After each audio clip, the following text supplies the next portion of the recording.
movement towards veganism is very strong, particularly in the wake of Vegan January. Is this a good thing? Is this a bad thing? Discuss.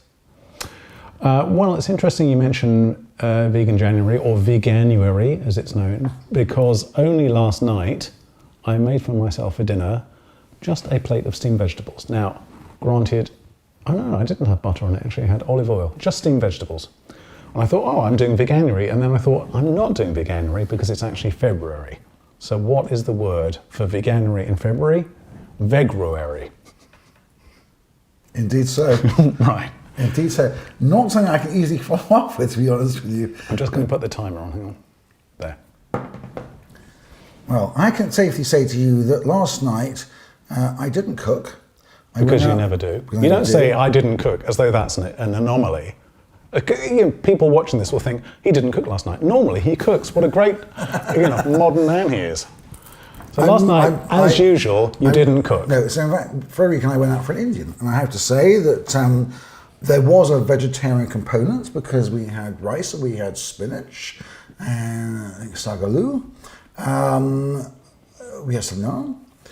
Unfortunately, the vegan exercise ended there because I then had the lamb shika and she had the mixed grill. But I have to say it was delicious. So I'm delighted to say on behalf of all vegans out there that don't feel that somehow you have left the meat-eating lobby in the dark. Because actually there are people out there who are happily flying the flag.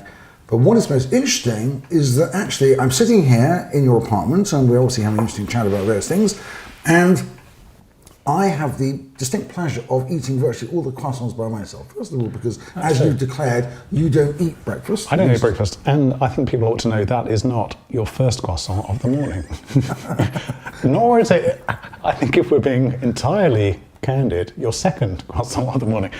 Howard, would you turn to the camera, please, and tell people watching what number croissant of the morning that actually is? It's actually the first croissant of the morning with jam.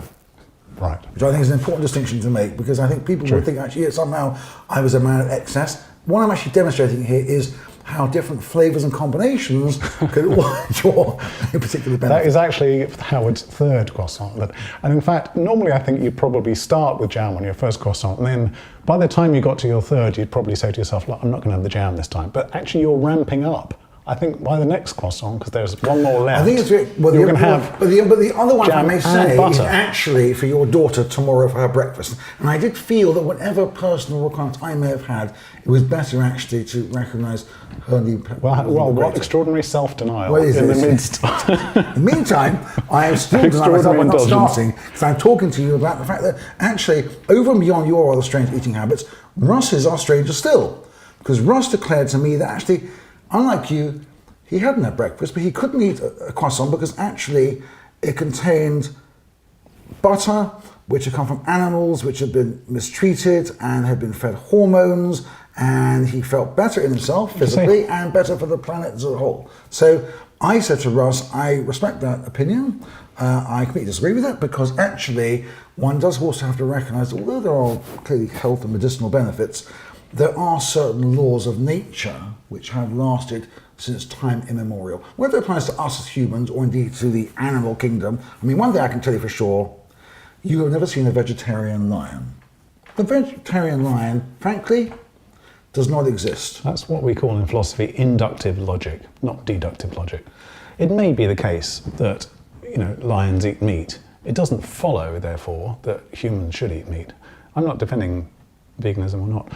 Well, interestingly, I read a thing today. I had assumed that meat consumption was kind of going down. Actually, it's not particularly. Which country are you talking about? Well, across the whole, in this country, in the West, it's not particularly going down, though the profile of what we're eating is changing, so there's less beef and more poultry being consumed. But the bigger issue is not actually what's going on in the West. The problem is actually countries like China and India, where actually meat is almost a status symbol. It's an indication that actually you can graze your own cattle and you can provide for your family and be able to eat, whether frankly beef, chicken, lamb or anything else, of itself actually I think is an indication that it's aspirational. Yeah, it's aspirational, and as societies get richer they tend to eat more meat. Although interestingly it tends to be in the West, at least, or at least in London, which is a very narrow sample, it's actually, veganism is more popular among more affluent groups. So it's sort of, it's off the other end of the bell curve, if you see what I mean. So people eat less meat because it's more actually a sign of awareness and education and all the rest of it. So it's not... so what you're saying is I'm actually very uneducated. As I talk into my third person. Well, we'll let that be implicit in the in the conversation. Can I drink my tea without any kind of comment? I think that's a purely vegan product, isn't it? So I haven't broken any rules then. Censure I'm tea. actually acknowledging the importance of February in the vegan world. Yeah, exactly. I'm not quite sure what is different about February as opposed to March or June or October. Yeah, our time has gone off. Here we go.